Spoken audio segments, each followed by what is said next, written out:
എല്ലാവർക്കും നമസ്കാരം. ഇത് നമ്മുടെ ക്ഷേത്ര ദർശനത്തിൻ്റെ രണ്ടാം ഭാഗമാണ്.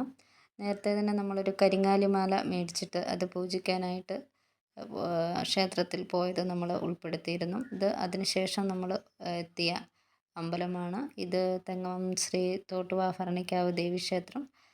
ഇതിനടുത്ത് തന്നെയാണ് ഞങ്ങളുടെ ഹൈസ്കൂളും ഹയർ സെക്കൻഡറിയും ഉള്ളത്. ഞാൻ അവിടെയാണ് പഠിച്ചത്. അപ്പം നമ്മൾ ക്ഷേത്രത്തിനകത്തെ ദൃശ്യങ്ങളൊന്നും എടുത്തിട്ടില്ല. തേജസ്മോനും അപ്പയും പുറത്ത് തൊഴുതതിന് ശേഷം പുറത്തിരിപ്പുണ്ട്. കുഞ്ഞിന് ഒരു അർച്ചന പറഞ്ഞിട്ടുണ്ട്. അത് കിട്ടാൻ വേണ്ടി നമ്മൾ കാത്തിരിക്കുകയാണ്. നമ്മളോട് പുറത്ത് ഇരിക്കാൻ പറഞ്ഞു. നമ്മളിവിടെ ഇരിക്കുകയാണ്.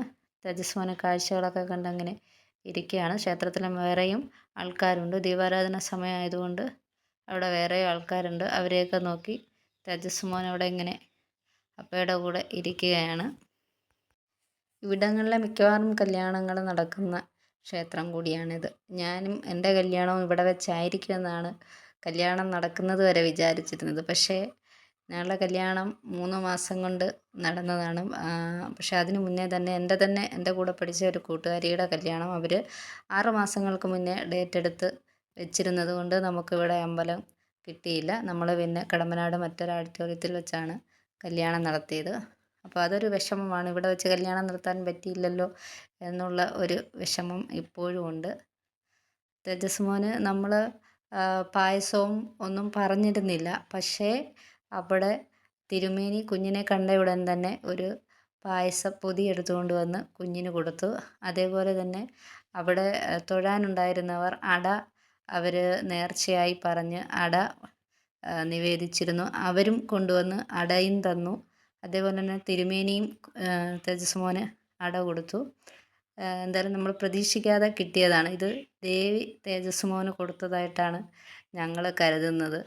കാരണം നമ്മൾ പറഞ്ഞില്ല, പ്രതീക്ഷിച്ചതുമില്ല. പ്രതീക്ഷിക്കാതെ ദേവി തേജസ്മോന് കൊടുത്ത സമ്മാനമാണ്. നമ്മളത് വീട്ടിൽ കൊണ്ടുവന്ന് എടുത്ത് തുറന്നു. നല്ല പായസമായിരുന്നു. നല്ല മധുരമുണ്ട്. അമ്പലത്തിലെ പായസത്തിനെ പറ്റി പ്രത്യേകം പറയേണ്ട കാര്യമില്ല.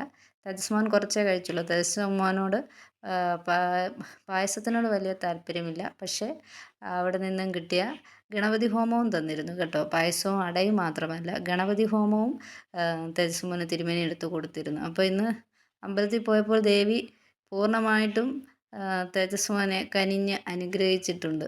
നമ്മൾ പറയാതെ തന്നെ പായസവും അടയും ഗണപതി ഹോമവും തിരുമേനിയിലൂടെയും അവിടെ വന്നവരിലൂടെയും തേജസ്മോന് കൊടുത്തു. കുഞ്ഞ് അട നല്ല സൂപ്പറായിരുന്നു കഴിക്കാൻ. തേജസ്മോൻ വയറ് നിറയെ കഴിച്ചു. എന്തായാലും നമ്മളും കഴിക്കാൻ പോവുകയാണ്. നിങ്ങളെ കൂടി അതൊക്കെ ഒന്ന് കാണിക്കാമെന്ന് വിചാരിച്ചു. നമ്മുടെ വീഡിയോ ഇത്രയും നേരം കണ്ടതിന് നന്ദി.